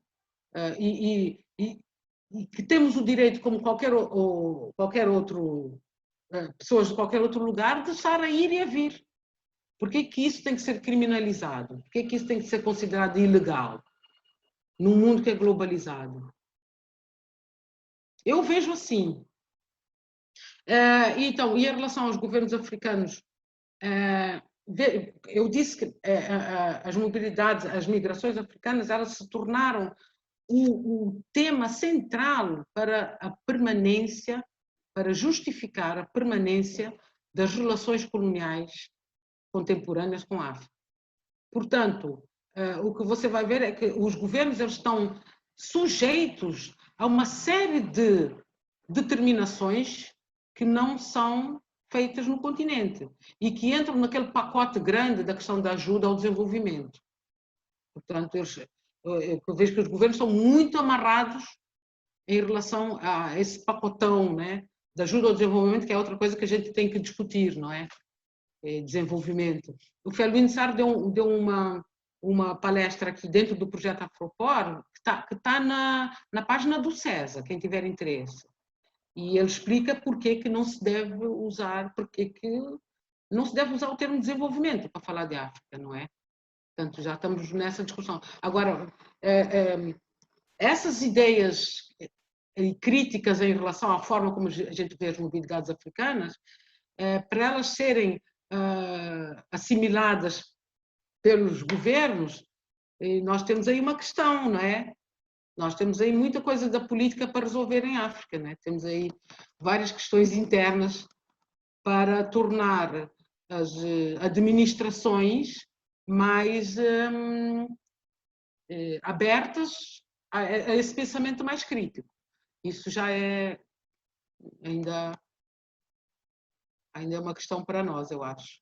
Bom, eu acabei já de compartilhar aqui o link da página do CESA para quem tiver interesse, né, em conhecer mais, inclusive sobre o trabalho do Afroport que você coordena. Mas você partilhou o Afroport, a página do Afroport ou do CESA? Do Afropor, que está dentro do César. Isso. Dentro da página do Afropor tem lá o link para essa fala do Felwine, que eu acho que vale a pena. Sim, sim, verdade. Então já está aqui compartilhada no link do Zoom. Vou pedir ao Felin se ele puder colocar nos comentários lá do Facebook, assim também quem nos acompanha pelo Facebook poderá ter acesso. A Simone, a Simone está colocando o link já projeto. Direto já da parte do FEUIN. No Facebook a gente também já recebe aqui alguns comentários, enfim, muitos elogios, né, em relação à sua participação. E tem 2 comentários aqui que eu acho que dá para a gente unir, na verdade, é de uma mesma pessoa, que é o Koshal Ingomani, e ele diz assim que dentro daquela perspectiva, né, do termo do acolonial que nós discutíamos, ele diz o seguinte: os conceitos têm funções operatórias. Exemplo, a colonial seria no sentido do a como negação. Se sim, a função matemática seria a mesma com o decolonial. O a e o de continuam como prefixos operatórios subalternos ao colonial, que é o conceito mãe. E aí ele depois também acrescenta dizendo que o tema é bastante relevante num contexto em que os números voltam a estar em voga, e coloca a questão de, por exemplo, de quem pode viajar em tempos de pandemia mundial, né? O visto passa a ser a própria passagem aérea ou não? Então, se você puder comentar, acho que essa é uma questão que já nos... O visto, ele passa a ser a própria passagem aérea, né? Para que nos valerá o visto em tempos de pandemia? Se as nossas mobilidades já estão, acho que, diferentes. Eu estou aqui contextualizando a pergunta dele e também deixo à vontade para, se quiser, né, se unir aqui a nós no Zoom e quiser comentar mais, a gente tem esse espaço aberto para isso. Então, não sei se você quiser comentar, Yolanda, por favor. Pois, a ideia do acolonial é sair desse registro, mas como eu comentei um pouco atrás, na verdade, porque o A é o negativo, né? É o que neutraliza, mas de facto está lá, continua o colonial, né? Portanto, sim. Mas confesso que não é uma coisa sobre a qual eu refleti. O que sempre me chama a atenção, né? É por isso porque eu fui, aquele incómodo que eu tive lá no início, quando eu fui estudar as mulheres cabo-verdianas em Itália, em Roma especificamente, né? Quando eu fui estudar sobre as mulheres cabo-verdianas em Roma, é assim, mas por que isto aqui é apresentado tudo como uma desgraça e não enquanto um contexto social em que as pessoas estão e as pessoas se viram, não é? Têm problemas, encontram soluções para os problemas, resolvem outros, veem outros problemas, etc. Por que o fato delas se deslocarem transforma-se na justificação para dizer que elas não deviam estar ali? Por que a deslocação, ela em si, se transforma num problema? Eu que ando para cá e para lá, conheço tanta gente que anda para cá e para lá, não é? Por que isso foi transformado em problema? Só para dizer que agora eu vejo essa questão do decolonial e sempre digo assim, mas será que é isso que os africanos pensam? Sabe? Só para dar um exemplo, há dias fui ver uma exposição que se chama Diálogos de Decolonialidade. E era com africanos, com artistas africanos, alguns dos quais moçambicanos que eu conheço, etc. Não é? E eu fiquei olhando as obras e, assim, o que eu mais gostaria que tivesse acontecido naquele momento foi poder identificar ali, naquelas obras, o que para os artistas aquilo tinha de decolonial. Tá? É isso que me interessa. Portanto, o que é o decolonial para os africanos? O que é isso? Não é uma crítica. Eu quero saber qual é o sentido que isso faz, né? Quando a gente está a discutir as questões que interessam às sociedades contemporâneas africanas. E para que é que vale o visto?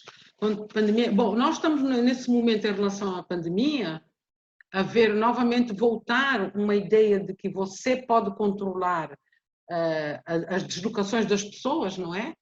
E que há quem pode controlar e há quem não pode. Aqui.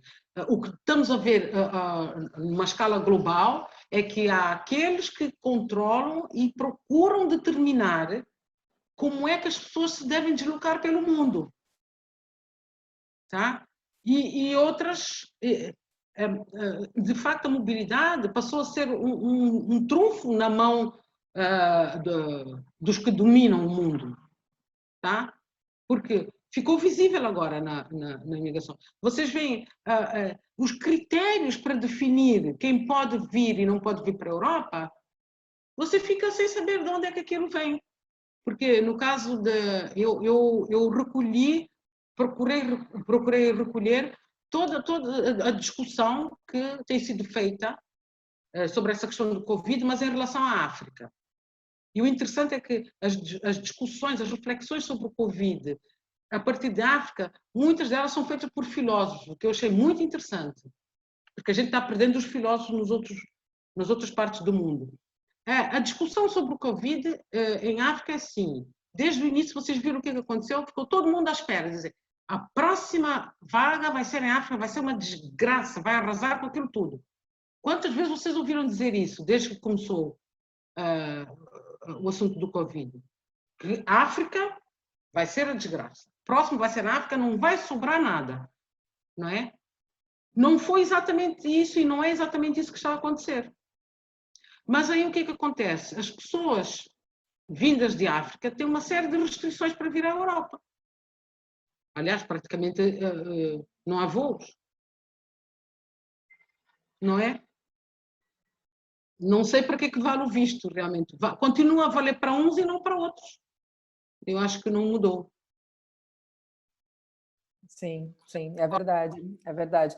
É incrível como se esperava, né? E eu acho que é muito bom para mim, especificamente, que sou brasileira e que estou em Moçambique, me senti muito mais segura aqui do que se eu estivesse no meu país com aquele desgoverno, Brasil, então, né, claro, que nós temos do presidente eleito, que, de fato, faz com que a pandemia se multiplique, né, em uma lógica genocida, né, como é a do Jair Bolsonaro. Então, acho que o continente africano acaba tendo hoje muito mais, poderia ter, acaba infelizmente ainda não tendo, mas poderia ter muito mais visibilidade em torno desse combate ao Covid do que de fato se tem, exatamente por conta da lógica das lógicas coloniais. Mas não tem porque não querem, né? Porque lá está a questão das narrativas dominantes. Existirá algum outro continente no mundo que teria mais coisas a dizer neste momento sobre como você lidar com uma pandemia do que o continente africano? Não há. Se formos pensar bem, não, né? Nós, como disse um amigo meu moçambicano há dia, disse, se vocês quiserem, a gente manda. Vocês estão aí todos atrapalhados na Europa, o que é isso? Se vocês quiserem, a gente manda ébola para vocês aí. Quero ver o que vocês fazem durante um mês. É preciso, mas é que não é automático quando a gente pensa sobre nós em África. A gente tem que fazer um exercício consciente de lembrar que estamos a falar sobre nós, mas a partir do olhar do outro. Porque se fosse o olhar sobre nós que dominasse aquilo que nós pensamos sobre nós, íamos ficar assim, íamos dizer ao mundo, vamos discutir sobre como lidar com essa pandemia. Porque nós temos know-how sobre isso. É claro que morreram muitas pessoas, etc. Mas nós temos experiências com epidemias e pandemias, etc., que já há muito tempo. Não é? E o que se tem produzido sobre a questão do Covid em África tem coisas interessantíssimas dentro do continente. Porquê que aquilo que é produzido neste momento no continente africano sobre a questão da pandemia não faz parte da narrativa global que se está a constituir em relação à questão do coronavírus. Está aí, está disponível na internet. E eu tenho uma pasta com coisas que foram discutidas por africanos da diáspora, de dentro para fora, de fora para dentro, etc. Não é que não existe.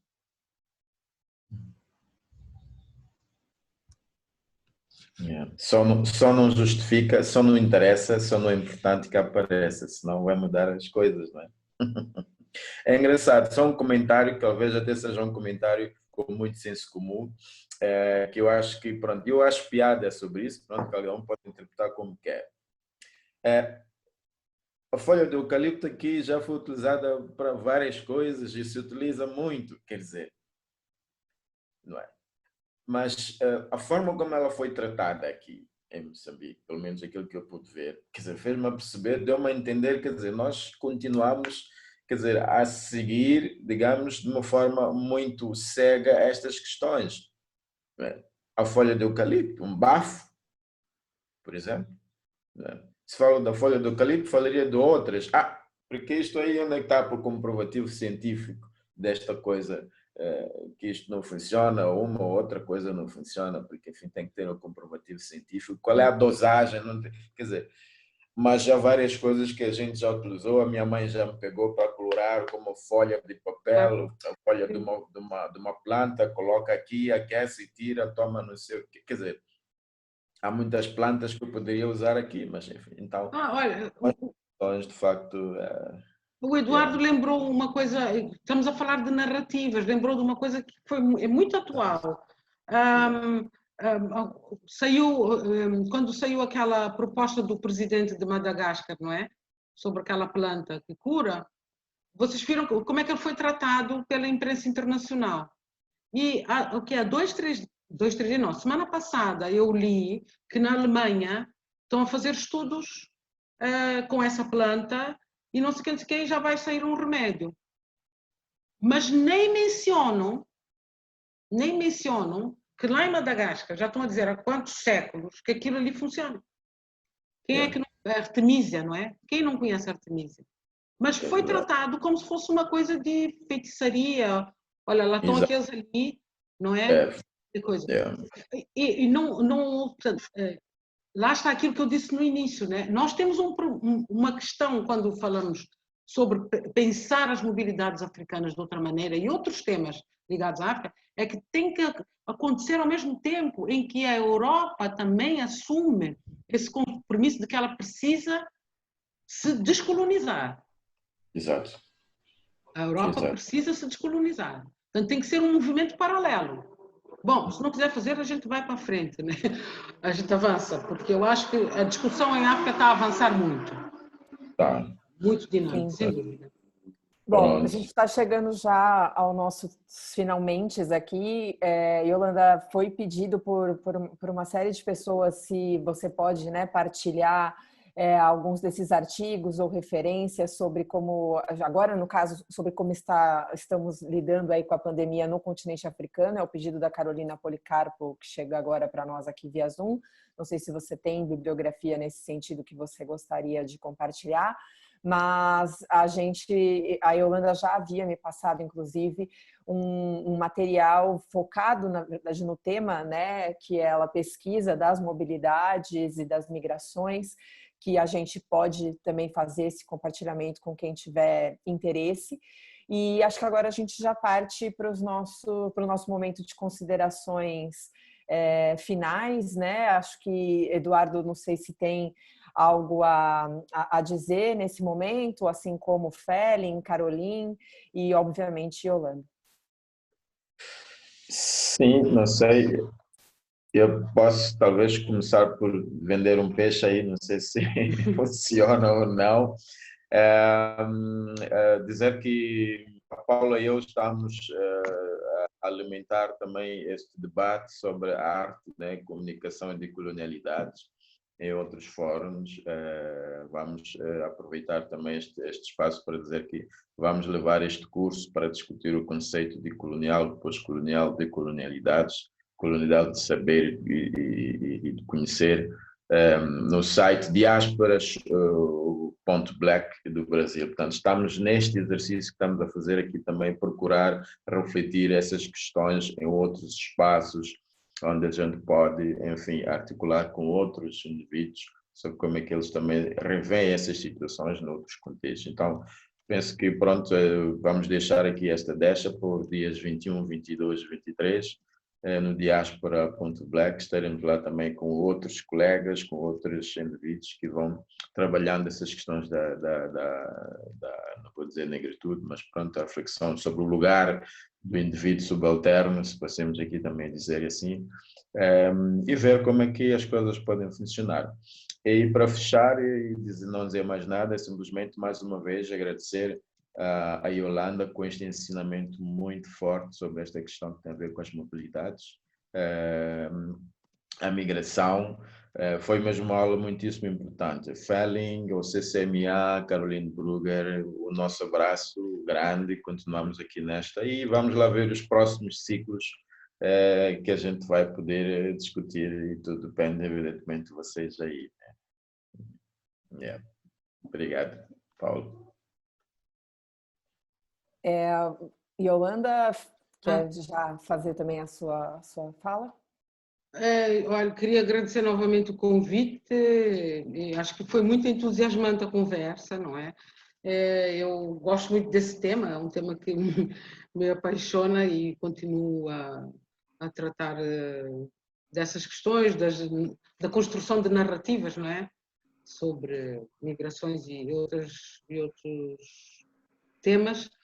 E queria dar-vos os parabéns novamente por essa iniciativa e até queria perguntar se esse ciclo de... como é que é? Depois vou saber os detalhes desse círculo de decolonialidade, mas é um curso, não é?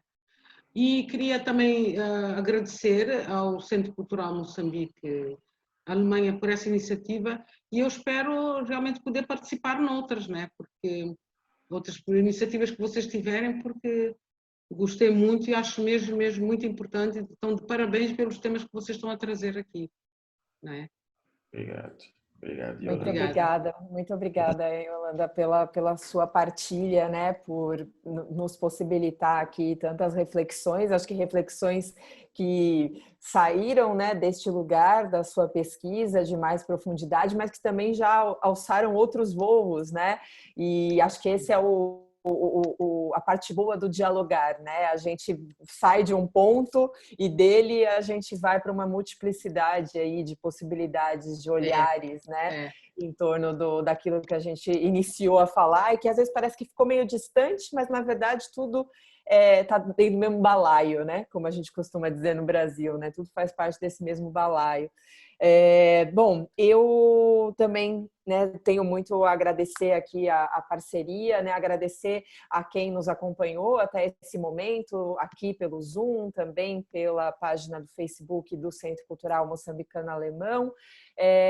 Já coloquei aqui no Zoom o link para esse curso que o Eduardo fez o convite, né, esse curso em que nós estamos agora disponibilizando pelo Diaspora.black, que é uma organização parceira da Afroeducação no Brasil, mas de qualquer forma também convido a quem tiver interesse em ter mais detalhes, inclusive sobre esse curso, acessar as redes sociais da Afroeducação.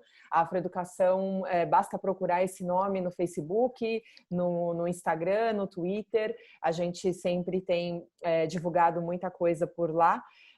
E acho que ali já é um caminho fácil de chegar a essas outras informações. E já também aproveito para fazer o convite para quem nos acompanha, para não só para a continuidade, né, desse nosso ciclo, porque afinal temos ainda mais 2 encontros aqui do ciclo de diálogos decoloniais, amanhã com a presença, né, mais do que especial de Filimone Meigos, que está aqui conosco, inclusive acompanhando o diálogo de hoje, e que amanhã vem enquanto orador convidado para esses nossos diálogos.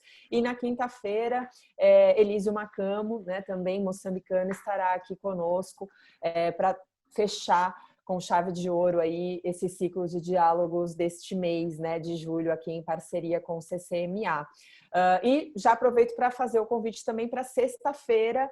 A Afroeducação tem realizado semanalmente uma live chamada Diálogos para Não Passar em Branco, e Yolanda estará conosco nessa sexta, né? Então, é verdade! Uma coincidência, né? Os dois eventos dentro da mesma semana. A Paola gosta de pôr-nos em trabalhos. Eu já me estava a esquecer. Pois é, o Eduardo que o diga, né? Eduardo, a gente começou e dali já foi saindo um monte de outras coisas. Olha, momentaneamente esqueci-me de sexta-feira. Mas é isso, eu não posso guardar o que é bom só comigo, né, gente? A gente tem que dialogar, né, e jogar isso para o mundo. Acho que é para isso que a Afroeducação, inclusive, existe. Então, sexta-feira, meio-dia, no horário do Brasil, 5 horas, 17 horas, horário de Moçambique, 16 horas em Portugal. Estaremos com Yolanda Évora nos Diálogos para Não Passar em Branco. Acho que é uma excelente oportunidade para a gente continuar esse diálogo, né, que a gente inicia aqui. E assim como ontem, eu encerro a minha fala, antes de passar para Caroline e Felen, que né, de fato vão fazer o encerramento oficial aqui do nosso encontro. Eu quero encerrar a minha fala com uma contribuição de uma outra de uma outra pesquisadora, atriz, na verdade, uma multiartista negra brasileira chamada Elisa Lucinda. A Elisa, ela tem um poema que eu gosto bastante, que se chama Constatação, e que eu acho que tem muito a ver com o propósito, né, que nos trouxe aqui para esse diálogo hoje. E eu trago esse poema como encerramento da minha fala, uma vez que julho é considerado, foi intitulado enquanto Julho das Pretas pela Marcha de Mulheres Negras do Brasil, que busca, né, dentre as atividades desse mês, fazer uma série de reflexões e intervenções em torno da importância das mulheres negras como o grande motor intelectual, artístico, né, político e de transformação do mundo. E Elisa Lucinda, então, em Constatação, diz assim: pareço cabo-verdiana, pareço antilhana, pareço martiniquenha, pareço jamaicana, pareço brasileira, pareço capixaba, pareço baiana, pareço cubana, pareço americana, pareço senegalesa. Em toda parte pareço com o mundo inteiro de meu povo. Pareço sempre o fundo de tudo. A conga, o tambor, é o que nos leva adelante. Pareço todos, porque pareço semelhante. Constatação, Elisa Lucinda. Bem legal, muito bom. Muito, muito, muito bom. Veio mesmo, olha, na murcha. Exatamente. Paula, nós vamos te convidar para ler esse poema na Noite de Poesia. Muito... Por favor, a gente pode inclusive tentar convidar a própria Elisa Lucinda, que seria muito melhor do que a Paola, né, falando do poema. Vamos articular isso daí. Exatamente. Caroline, é contigo as horas da casa, né? Então, Yolanda, muito obrigada. Foi um input super interessante. Estou muito feliz que tivemos você aqui na nossa plataforma. Eu, quando ainda vivia na Alemanha, também estava muito dentro do tema da migração e dessa barbaridade que chamam da migração ilegal. E como antropóloga também tentei tratar esse tema. Então, para mim foi muito bom voltar a pensar sobre esses assuntos. E Paola, Eduardo, estamos juntos como sempre. Amanhã continuamos. Os outros aqui, espero também que vamos nos ver de novo e vamos continuar com um dos nossos aqui, moçambicano, Filimone Meigos. E muito obrigada a todos e boa noite. Um abraço aí para Moçambique. Um abraço para todos. E para a Beira também, né? Ok. Muito bem. Então, Felen, agora faça as honras do encerramento. Acho que por hoje é isso. Eu acho que depois da Caroline falar eu já não tenho mais nada para dizer, né? Agradecer na mesma. A Yolanda, foi muito bom estar contigo aqui. Gostei bastante desta provocação da fuga dos cérebros, não é? Eu acho que é um tema que nós temos que debater, porque isto mexe realmente, principalmente para as pessoas que estão aqui, não é? Porque mexe também com os bolsistas e tal, o pessoal que vai estudar fora, depois não volta. E eu acho que é um tema interessante de debater. Não é propriamente uma fuga, mas se calhar há um sentido aqui de pertença, não é? Dos próprios africanos que já se veem como vitimados, não é? E querem resgatar esta questão de nacionalismo e tal, e quando vê os seus lá ficam tristes aqui, então queria-se... Eu acho que vale a pena o pessoal refletir acerca disso. Temos tem muita gente que é capaz de ter interesse neste tema e discutir com muita abertura, né? Até porque o CCMA tem esta missão também, pôr os temas sem nenhum tabu e falamos das coisas. Claro que às vezes já há pequenas desconfianças, tipo como é que vocês provocam esses temas, não é? Racismo. Algumas pessoas pensam assim, mas nós temos muita consciência e sabemos muito bem o que é que estamos a fazer, né? E estes debates provocam algumas mudanças de comportamentos. E agradecemos a Carolina também pela sensibilidade a estes temas e muito obrigado. Muito obrigado. Parabéns a todos. Obrigada. Espero ver-vos em breve. Tchau, tchau. Tchau, tchau. Tchau, boa noite. Obrigada. Tchau. Tchau. Tchau, Até tchau. amanhã. Tchau a todos. Até amanhã. Tchau, tchau. Bom descanso a todos. Tchau, tchau.